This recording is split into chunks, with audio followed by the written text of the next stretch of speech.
And Nizam సాగర్కి సంబంధించిన ఇంకొక breaking ఇది. నిజాం సాగర్ ప్రాజెక్ట్ కి వరద వస్తోంది. ప్రాజెక్ట్ పరివాహక ప్రాంతాల్లో వర్షాలు కురుస్తూ ఉండటంతో 3935 క్యూసెక్కుల వరద వచ్చి ప్రాజెక్టులో కలుస్తోందని చెప్తున్నారు అధికారులు. ప్రాజెక్టు పూర్తి స్థాయి నీటి మట్టం 1405 అడుగులు కాగా ప్రస్తుతం 1395 అడుగులకు నీటి మట్టం చేరుకుంది. నిజాం సాగర్ సామర్థ్యం 17 టీఎంసీలు ఉండగా ప్రస్తుతం 7 టీఎంసీ నీరు నిల్వ ఉంది. కామారెడ్డి విషయానికి చూస్తే కామారెడ్డి జిల్లా వ్యాప్తంగా కురుస్తున్న వర్షాలకు కౌలాస్ నాలా ప్రాజెక్ట్ కి వరద కొనసాగుతోంది.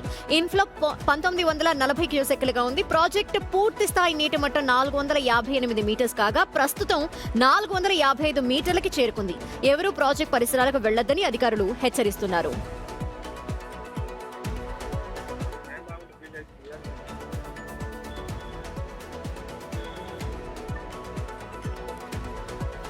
Last year dam capacity is 1391.0 feet కి 4.6 TMC ఉంది. ఈ రోజుకి మనకు 1395.83 feet కి 7.46 TMC ఉంది. కొంతమంది టూరిస్టులు జనాలు చాలా కట్ట మీద చూడడానికి వస్తున్నారు. కొద్ది వర్షాలు బాగా పడుతున్నాయి కాబట్టి ఎవరికైనా సరే అటువంటిది కట్ట మీద పోయి చూడాలని నేను దయచేసి కట్ట మీదకి ఎవరు వెళ్ళదు.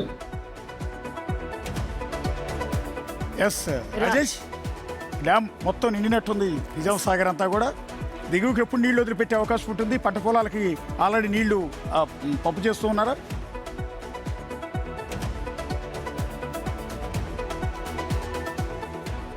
వరద నీరు అయితే కొనసాగుతుంది. ఇంట్లో 1940 క్యూసెక్ నీరు ఉంటే ప్రాజెక్టు పూర్తి స్థాయి నీటి మట్టం అయితే 458 మీటర్లు ఉంది. ప్రస్తుతం అయితే 455.50 మీటర్ల ప్రస్తుతం ఉందని రాజు అది కాదు నేను రాజేష్, యాక్చువల్లీ రైతులు ఆనందం వ్యక్తం చేస్తున్నారా, పొలాలకు నీళ్లు ఇస్తున్నారా అని?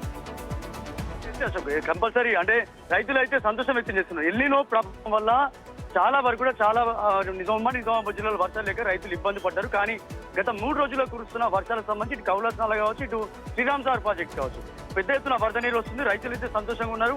ఇంకా కొన్ని రోజులు వర్షం పడితే కనుక ఆ ప్రాజెక్టు పూర్తిగా నిండు కుండలా మారే అవకాశం ఉంటుంది. కానీ ఒక్కసారిగా 2-3 రోజులు కురిసిన తర్వాత వర్షం ఈ రోజు బ్రేక్ పడింది.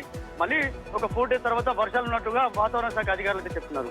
ఇంకా వరద నీరు పెద్దగా వచ్చి ప్రాజెక్ట్ అన్ని పూర్తిగా నిండితే రైతులు చాలా కడుపు నిండా పంటలు పండిస్తారు, కడుపు నిండా భోజనం తినొచ్చు అన్నట్టు కూడా రైతులు అదే ఆశాభావం వ్యక్తం చేస్తున్నారు.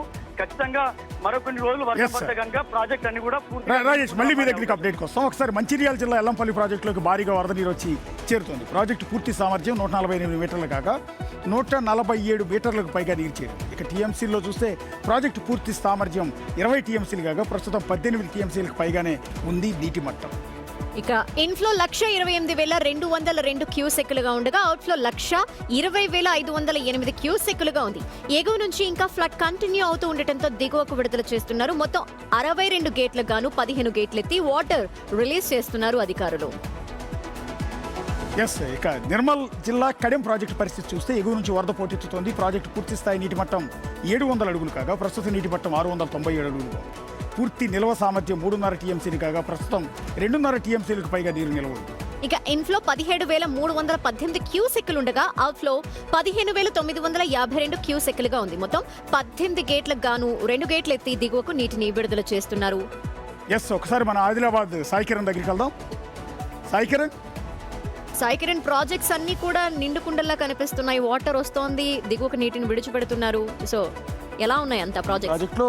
ఆల్మోస్ట్ ఇంకొక టీఎంసీ నిండితే నిండిపోయినట్టే. ఆల్మోస్ట్ గేట్లు వదిలేస్తాను అనుకుంటాను.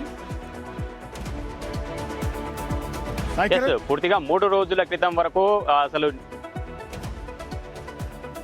పూర్తిగా 3 రోజుల క్రితం వరకు నీరు లేక వెలువెలబోయిన జలాశయాలు మొత్తం 3 రోజుల్లోనే ఎడతెరిపి లేకుండా కురిసిన వర్షాలతో నిండు కుండలా కనిపిస్తున్నాయని చెప్పాలి. ఇటు ప్రధానంగా కడెం ప్రాజెక్ట్ ఆయకట్టుకు సంబంధించి ఇటు రైతులు ఒక సైడు అసలు వర్షాలు కురుస్తాయా లేవా, కడెం ప్రాజెక్టు నిండుతుందా లేదా, అసలు వరి నాట్లు వేయాలా లేదా అనే సందిగ్ధంలో ఉన్నారు. ఈ 2 రోజుల్లో ఎడతెరిపి లేకుండా కురిసిన వర్షాలకు పూర్తిగా ప్రాజెక్టులో మొత్తం 18 గేట్లుంటే 16 గేట్లు ఎత్తివేసి దిగువన గోదావరికి జలాలు విడిచిపెట్టే పరిస్థితి అక్కడ వచ్చిందని చెప్పుకోవాలి. ఒక్కసారిగా 1,00,000 1,46,000 అత్యధిక ఇన్ఫ్లో అనేది నిన్న కొనసాగింది. దీంతో ఈ ఎఫెక్ట్ పూర్తిగా ఇటు దిగువన ఉన్న ఎల్లంపల్లి ప్రాజెక్ట్ పై పూర్తిగా పడిందని చెప్పుకోవాలి. పూర్తిగా ఎల్లంపల్లి ప్రాజెక్టు 4,60,000 క్యూసెక్కుల వరద నీరు ఇటు వచ్చిన పరిస్థితి కనిపించింది. ఇందుకు సంబంధించి నిన్న రాత్రి ఒక్కసారిగా ముందుగా 15 గేట్లు, దాని తర్వాత 30 గేట్లు, ఇట్లా రెండు విడతలుగా పూర్తిగా ఇటు 4,60,000 క్యూసెక్కుల వరద నీటిని ఇటు దిగువన ఇటు విడిచిపెట్టిన పరిస్థితి కనిపిస్తుంది. ఇటు ఎల్లంపల్లి ప్రాజెక్ట్ అయితే ఇన్ఫ్లో కనుక పెరిగితే వచ్చినట్టు దిగువకు విడిచిపెడుతూ ఉంటారా?